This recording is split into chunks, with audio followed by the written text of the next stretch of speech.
자, 3회차 교육 광합성 두 번째 영상을 시작하겠습니다. 먼저 광합성에 영향을 주는 요인들에 대해서 살펴보고 그 다음에 광합성에 관련된 몇 가지 실험들을 살펴보도록 하겠습니다.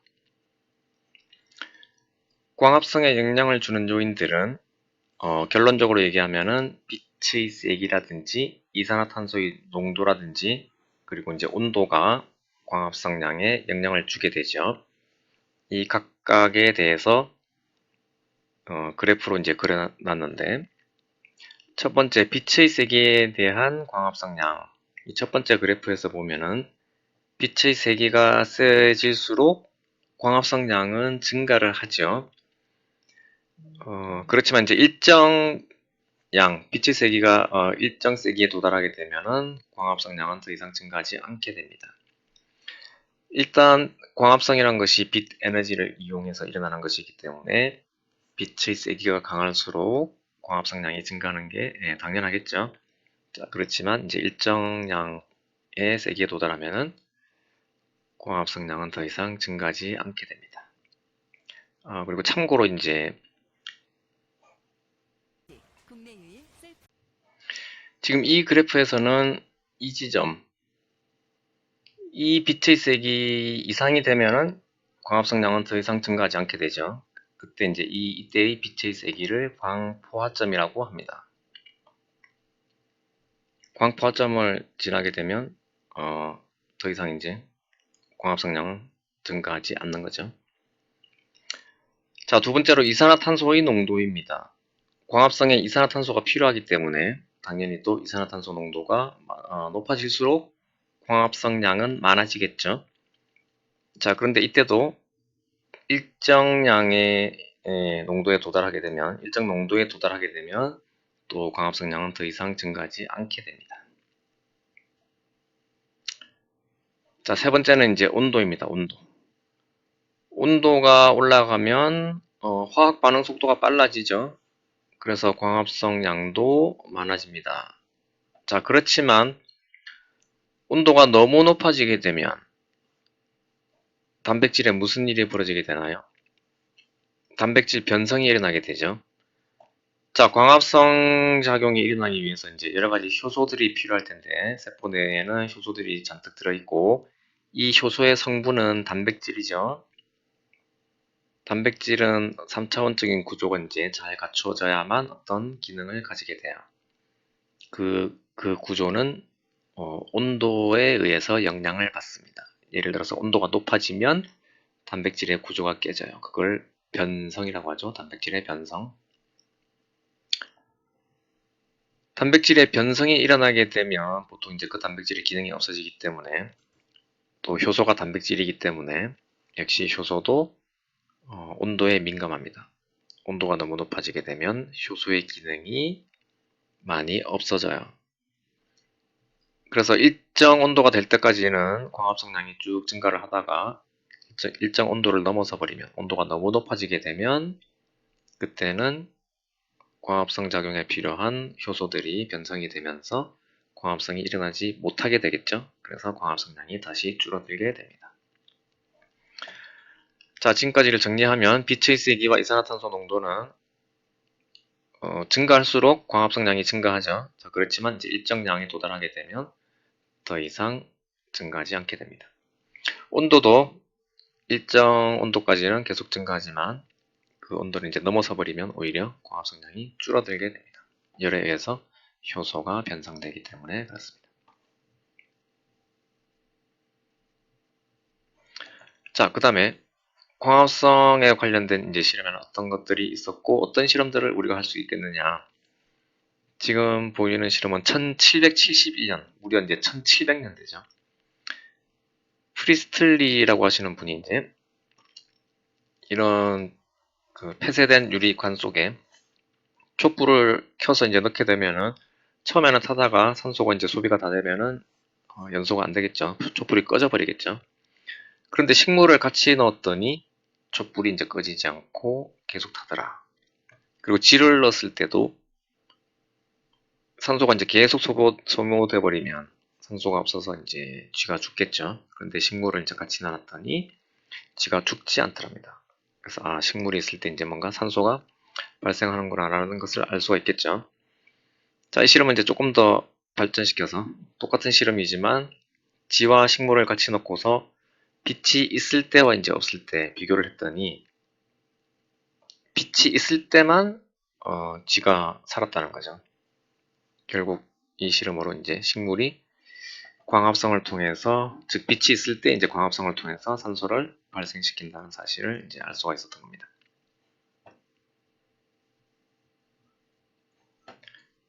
자, 우리는 이제 광합성에 관련된 어떤 실험들을 할 수가 있느냐.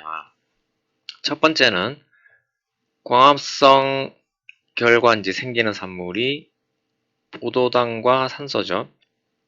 이 식물이 녹말 형태로 저장을 하죠. 녹말은 포도당의 중합체입니다. 포도당들이 쭉 길게 이어지면 그게 이제 녹말이에요.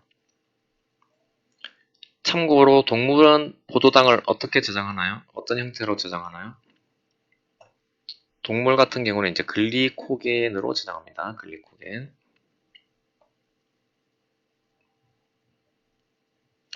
자, 아무튼 식물이 이제 주로 포도당을 녹말 형태로 저장을 하기 때문에 광합성 결과 생긴 이 녹말을 이제 검출을 하면 되죠. 어떤 식으로 검출하냐면은 아이오딘이나 칼륨 용액을 떨어뜨려서 반응을 시키면 됩니다. 아이오딘이나 칼륨은 녹말하고 반응하게 되면 이제 색깔이 청남색 혹은 이제 보라색으로 바뀌게 되죠. 그래서 그냥 잎에다가 빛을 쬐 잎, 광합성을 한 잎에다가 아이오딘이나 칼륨 용액을 떨어뜨리기만 하면 되는데 이 색깔이 청남색, 보라색이기 때문에 그냥 잎에다가 이제 떨어뜨리면 식물의 그 녹색이 너무 강하기 때문에 잘 안 보이죠.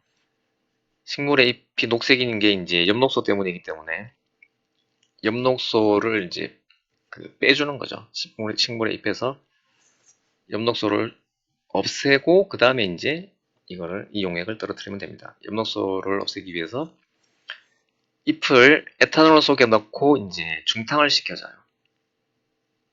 열을 가해주면은 세포막이 파괴될 거 아니에요.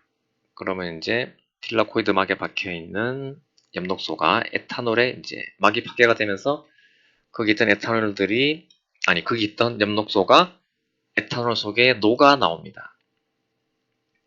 그래서 한 30분 정도 이렇게 좀 오래 시간을 두고 충분히 에탄올을 넣고서 이렇게 중탕을 해주면은 자 이렇게 주위에 있는 이 에탄올 색깔이 녹색으로 바뀌었죠.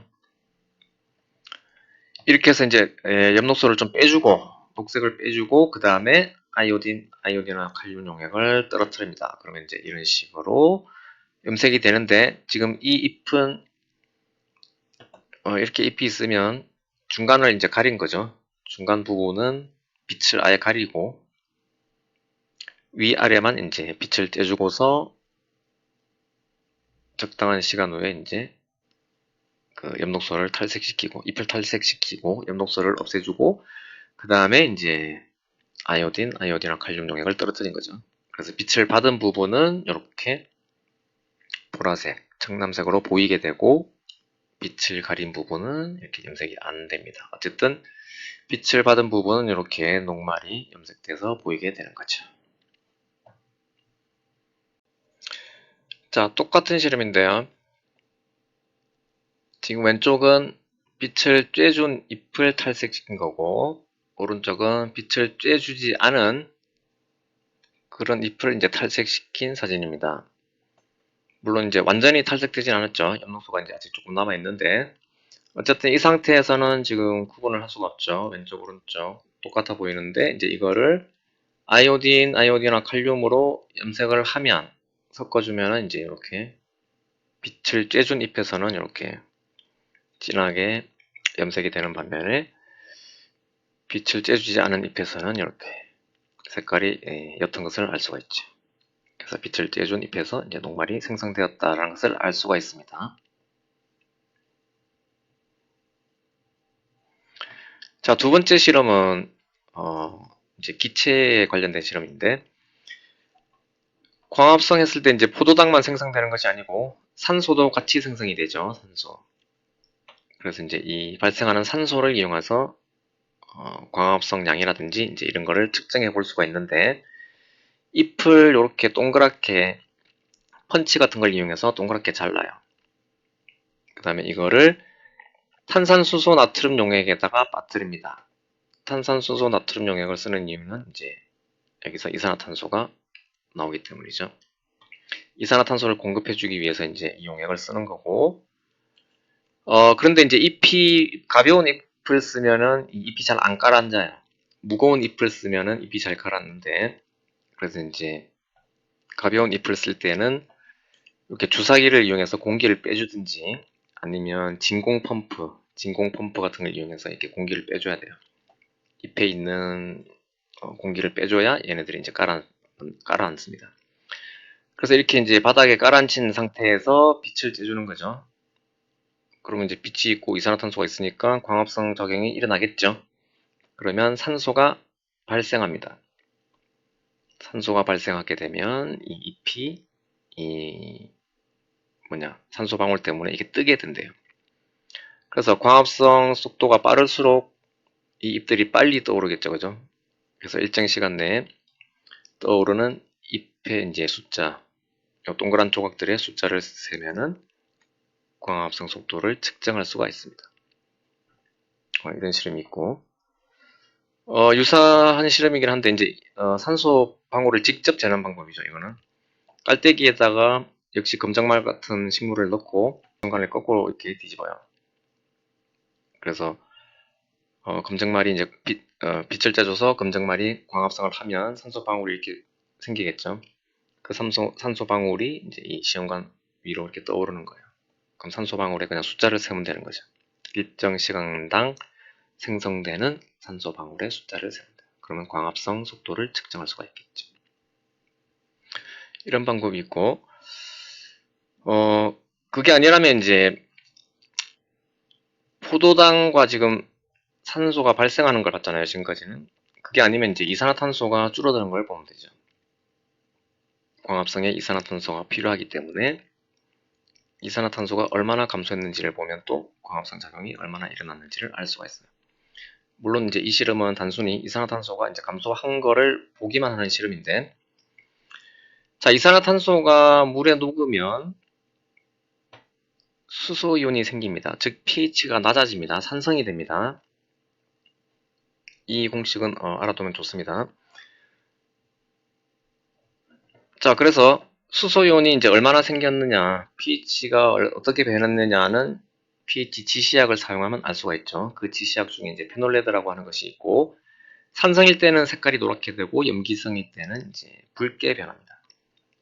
그래서 단순히 페놀레드가 있는 이 물에다가 검정말을 집어넣고 하나는 빛을 이제 쬐주지 말고 하나는 빛을 쬐주는 거죠. 그렇게 해서 이제 일정 시간이 지나면 빛이 없을 때는 광합성이 안 일어나는 거고, 빛이 있을 때는 광합성을 하기 때문에 이산화탄소가 소모가 되겠죠. 이산화탄소가 소모가 되니까 수소이온이 줄어들겠죠. 빛이 없는 상태에서는 호흡만 하니까 이산화탄소가 발생해서 pH가 어떻게 되나요? 낮아지죠. pH가 낮아지고, 빛이 있을 때는 이산화탄소를 소모를 하기 때문에 정반응이 안 일어나고 역반응이 일어나겠죠. 수소이온 농도가 줄어듭니다. pH가 증가하는 거죠. 그래서 이렇게 색깔이 붉게 변하는 거죠. 자, 이렇게 해서 이제 간접적으로 이산화탄소의 그 농도 변화를 측정할 수가 있습니다. 자, 역시 이제 똑같은 실험인데, 지금 여기서는 이제 페놀레드를 안 쓰고 BTB라고 하는 지시약을 쓴 거죠.